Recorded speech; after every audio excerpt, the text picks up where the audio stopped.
semua itu dengan si siapa,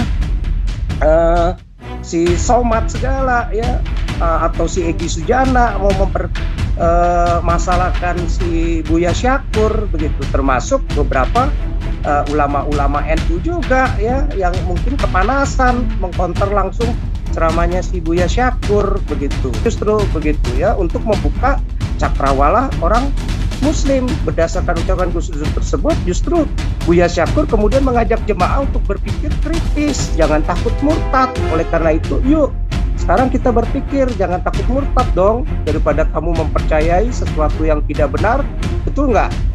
Dulu saya dengan Gus Dur bicara seperti ini. Kata Gus Dur, ya memang begitu Pak Syakur. Saya ini beragama kayak pegang bara. Dilepas nggak boleh, dipegang saya sakit. Ya kan artinya. Oleh karena itu, yuk sekarang kita berpikir. Jangan takut murtad dong. Daripada kamu mempercayai sesuatu yang tidak benar. Betul nggak? Ya iya, berpikir kritis.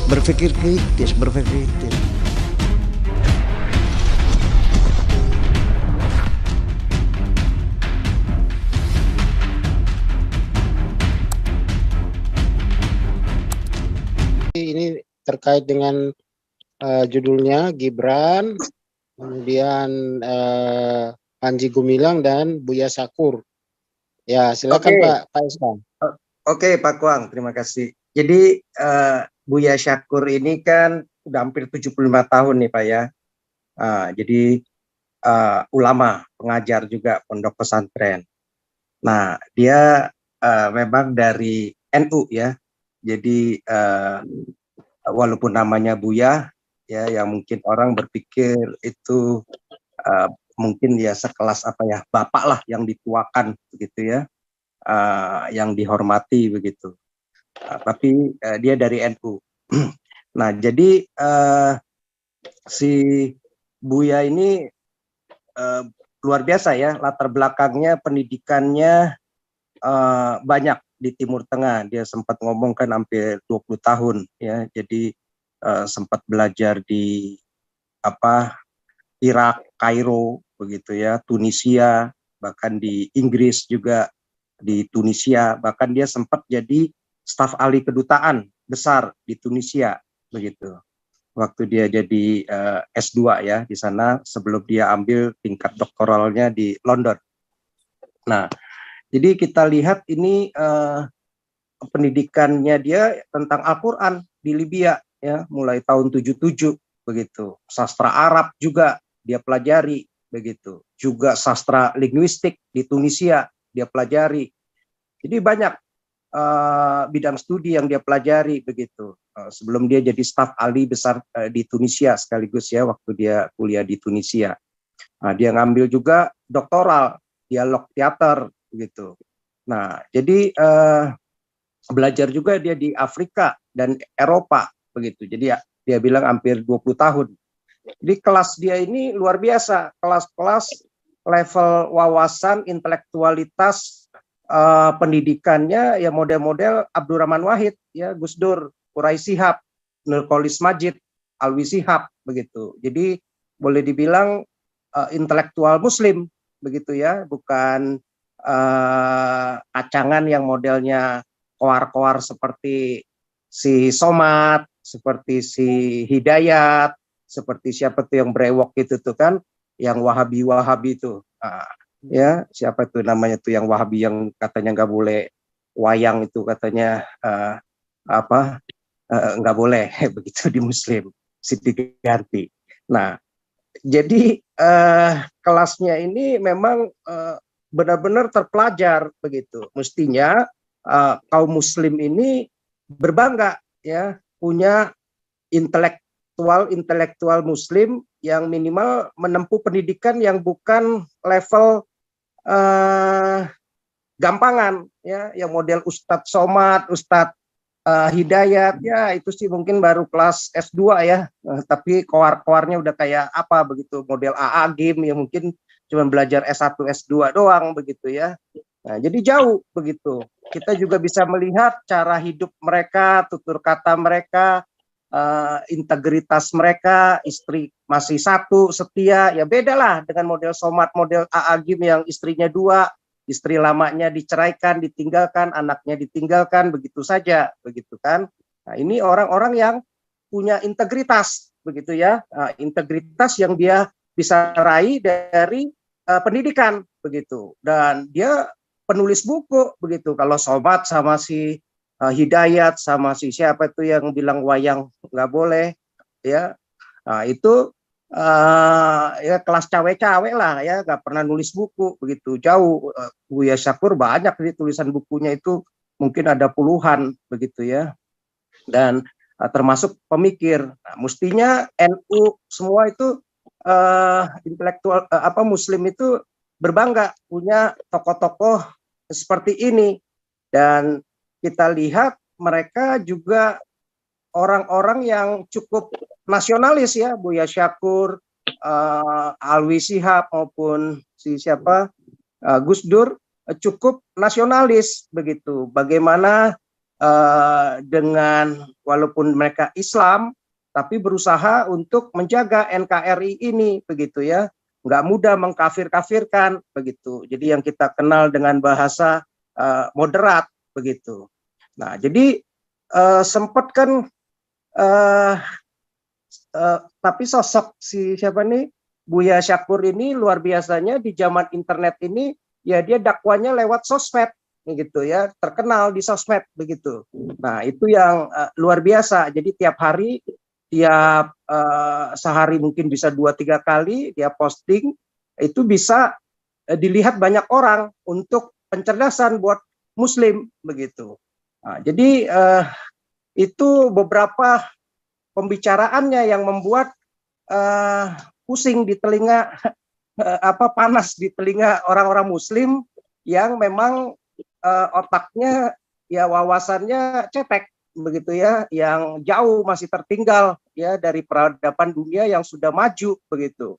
Ya, tapi untuk kelas-kelas intelektual yang seperti Gus Dur, seperti Shihab, seperti Alwi Shihab, seperti si siapa nih, si Buya Syakur, ya dia malu lah ya, Islam dianggap sebagai yang sempurna, Islam dianggap diagung-agungkan, tetapi kenyataan faktanya negaranya tertinggal, suka perang, ya, banyak pengemis, banyak korupsi, banyak tukang minta-minta, gelandangan, ya, orang yang kesusahan makan, begitu ya, banyak janda-janda yang ditinggalkan karena program-program poligami.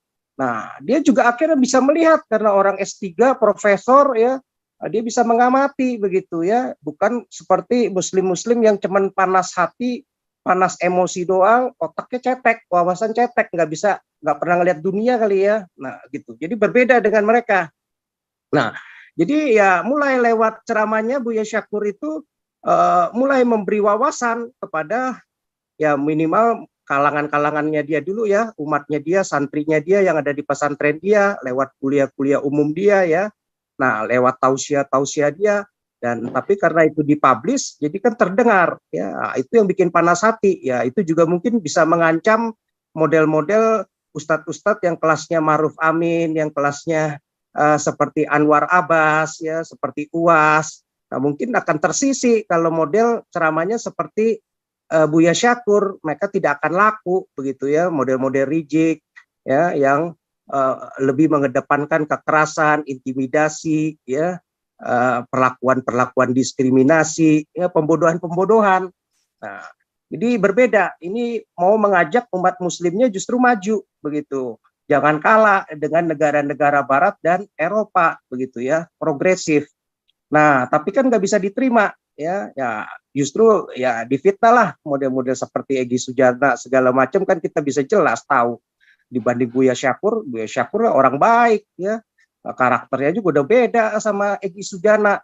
Ya, negara kalau sampai nangkep Buya Syakur gara-gara Egy Sujana CS, ya bodoh lah gitu ya, masa mau percaya kelasnya Egy Sujana yang modelnya kayak preman pasar begitu ya, dibanding Buya Syakur yang memang benar-benar intelektual begitu. Nah, jadi mestinya umat muslim itu cerdas, pintar, bisa memilih guru yang bisa dipegang, punya integritas, bisa dipercaya. Pelajari, jangan cepat modal, cuman sebentar-sebentar emosi begitu. Pelajari dulu, amati setahun, 2 tahun, 3 tahun, lihat, oh ini orang ini benar, orang ini setia sama istrinya, nggak suka poligami seperti si Aagim atau si Ustadz yang menceraikan anak istrinya, itu nggak layak diikutin begitu ya. Walaupun ngomongnya seperti apapun, orang dilihat dari tingkah lakunya, tindakannya, begitu karakternya, bukan cuman ngomong aja begitu. Nah, jadi yang bikin panas, saya coba ingatkan bahwa beberapa dia seolah-olah ingin mengajak umat Islam itu agar hidup berdampingan dengan non-Muslim, ya. Jadi dia selalu ingin mengajak seperti itu begitu. Jadi dia sempat katakan kan HP bikinan orang Islam bukan, ya. Yang kita makan sehari-hari dari mana? Impor beras saja sekarang dari Vietnam. Islam bukan Vietnam katanya. Yang bikin karpet, yang bikin tekstil, yang bikin tiang listrik, semuanya bikinan umat Islam bukan. Apakah umat Islam tidak boleh pakai produk mereka? Jadi selama kebersamaan kita di dunia ini, kita nggak ada beda agama, ujarnya dia, gitu kan. Jadi dia mengajarkan justru sesuatu yang bagus begitu, jangan mengkafir-kafirkan, jangan ikut model-model sekaligus dia sebagai mengkritisi, jangan ikut yang model-model si Somad, si Anwar Abbas, si Maruf Amin, si siapa Hidayat segala macam itu yang jenggotan, yang Wahabi, yang dari Yaman Arab Rijik begitu, si Bahar yang kasar, yang suka intimidasi, yang ngomongnya nggak beradab, nggak berakhlak begitu, yang pribumi dianggap jadi budak dan jongos begitu, mereka majikannya begitu. Nah, jadi si Buya Syakur justru ingin membuka wacana cakrawala pikiran orang Muslim begitu, yang selama ini kebanyakan dilihat memang terbelakang jauh lah dibanding Barat dan bule yang jauh lebih beradab, yang mengerti hak-hak asasi manusia, nggak boleh diskriminasi, nggak boleh rasis begitu, menghargai, respect, bisa mengantri, nggak korupsi begitu, menghargai, bersih, nggak ada jorok begitu kan. Beda dengan negara-negara yang dia juga tahu mungkin belajar Muslim di beberapa negara seperti di Mesir, di Tunisia, Irak segala macam jorok begitu ya, Afrika jorok, jauh lah dengan dia lihat di London beda begitu, jauh banget begitu ya. Kita punya beras, di sana punya cabai, kita tukar-tukeran gitu. Mereka punya senjata, kita punya bawang putih, mereka punya pesawat, ya kita tukar-tukeran, kita jamin keamanannya gitu. Jadi kerjasama di dunia ini, jangan mengkafir-kafirkan, ya bodoh lah katanya kan intinya. Kalau mau menang sendiri begitu, kita kerjasama, kita berteman, kita berbisnis, kita belajar, kita bertukar budaya, ya maupun bertukar kepentingan dengan non Muslim gitu. Jadi dia mengajak semua Muslim itu untuk jadi Muslim yang rahmatan lil alamin begitu, yang damai, yang yang tidak menawarkan kekerasan, intimidasi gitu, diskriminasi begitu. Jadi itu bagus, ini berarti kan luar biasa begitu. Jadi orang bodoh aja dan Muslim-Muslim itu bodoh aja yang mau diprovokasi sama model-modelnya Rijik, Anwar Abbas, MUI, CS semua itu dengan si siapa, si Somad segala ya, atau si Egy Sujana mau mempermasalahkan si Buya Syakur begitu, termasuk beberapa ulama-ulama NU juga ya, yang mungkin kepanasan mengkonter langsung ceramahnya si Buya Syakur begitu, tanpa bisa menganalisa, oh ini maksudnya si Buya Syakur seperti apa begitu. Jadi dia ingin buktikan negara kita ini makmur, kita pandu orang-orang yang susah, kita santuni anak yatim, orang-orang jompo yang yang susah ya, yang kejatuhan dari rumah katanya. Ya, supaya mereka menuju ke jalan sorga katanya, membina kejernihan hati, kesalehan kita, ketenangan jiwa, ya jalan menuju sorga gitu, membangun keadilan sosial, korbankan harta kita, kan bagus begitu ya, yang ngajarkan kan baik gitu, dan membuat Islam itu jadi profil yang baik di mata dunia dan di mata yang non muslim sesama begitu ya. Di orang-orang yang nggak beragama sekalipun, Islam menjadi wajah yang baik, bukan wajah yang model-model ditampilkan seperti Somad ngajarin bom bunuh diri, persekusi, model-model Rizik, Bahar yang modelnya kasar begitu ya. Nah, jadi sebenarnya mestinya orang-orang muslim itu pintar, cerdas. Ulama-ulama kayak begini mestinya di support ya, dibela begitu. Saat mau dipersekusi justru membela mereka begitu ya. Nah, itu mestinya seperti itu kalau cerdas. Jadi kita berpikir ini mestinya pemerintah juga cerdas melindungi model-model ulama yang seperti ini begitu ya, bukan model-model ulama yang didekati siapa tuh Ridwan Kamil, malah model yang cingkrang, waktu anaknya mati malah hormat banget tuh sama yang jenggotan yang bilang wayang nggak boleh apa di ajaran Islam, kan bodoh begitu ya. Seorang gubernur mau percaya kepada ustadz yang modelnya menghancurkan budaya kesenian Indonesia sendiri begitu ya. Nah, jadi kita lihat ini luar biasa begitu. Nah, tapi sesuatu yang luar biasanya lagi kan yang jadi problem itu saat dia memberikan statement bahwa si Buya Syakur ini ya jangan takut murtad katanya kan. Nah, itu yang mungkin lebih kepanasan lagi. Tapi kalau kita lihat statement dia mengatakan itu, dia kan saat memberi tausiah itu di ininya dia kan meragukan, loh kitab Bukhari itu ada 600.000 hadis, dia bilang gitu kan. Ya berarti selama 16 tahun ditulis. Berarti itu ada 5.840 hadis sehari, bayangin katanya. Nah, jadi kalau dalam 5.440 hadis per hari, itu berarti 4,3 hadis per jam, dia bilang ya kan. Berarti satu hadis itu per 15 menit lah kalau rata-rata 4 hadis gitu. Nah, dia hitung lagi kapan naik ontaknya, kapan ketemu segala macamnya, kapan tidurnya katanya. Nah, jadi dia agak meragukan, dia bilang. Nah, makanya dia keluarkan, dulu saya dengan Gus Dur bicara seperti ini, Pak Syakur. Ya, ini bahkan dia ngomong itu kan mengkutip perkataan Gus Dur ya, waktu dia diskusi. Waktu diskusi dengan Gus Dur, dia bilang, Gus Dur mengatakan, memang begitu Pak Syakur, saya ini beragama kayak pegang barang, dilepas nggak boleh, dipegang saya sakit katanya. Nah, jadi dia menirukan ucapan Gus Dur justru begitu ya, untuk membuka cakrawala orang Muslim. Berdasarkan ucapan Gus Dur tersebut, justru Buya Syakur kemudian mengajak jemaah untuk berpikir kritis, jangan takut murtad. Oleh karena itu, yuk sekarang kita berpikir, jangan takut murtad dong, daripada kamu mempercayai sesuatu yang tidak benar, betul nggak? Nah, jadi berpikir kritis, dia bilang, ya kan?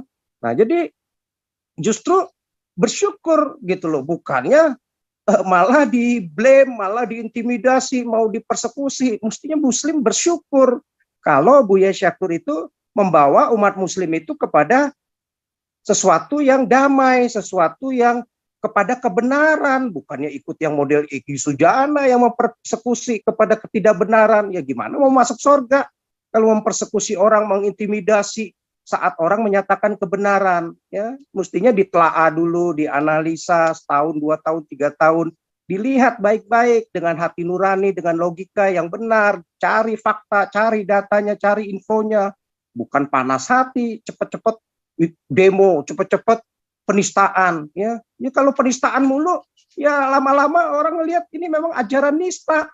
Ya sebentar-sebentar kalau orang nista kan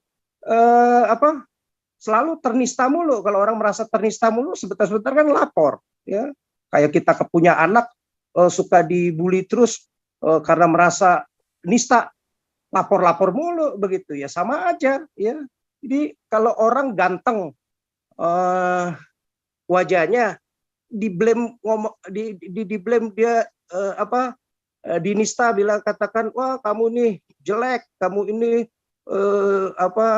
buruk rupa segala macam, ya dia santai saja karena dia merasa tidak nista, ya pribadinya ganteng, dia ya tenang saja, nggak perlu lapor-lapor penistaan agama. Ya kalau memang pribadinya nista, udah buruk rupa, jelek, karakternya jelek, suka ngerampok, suka ngebunuh, suka main perempuan, ya dibilang jelek, marah dia, ternista. Ya itu justru Buya Syakur menunjukkan jangan cepat-cepat lapor-lapor penistaan agama, sebetulnya penistaan agama mesti jadi yang ramatan.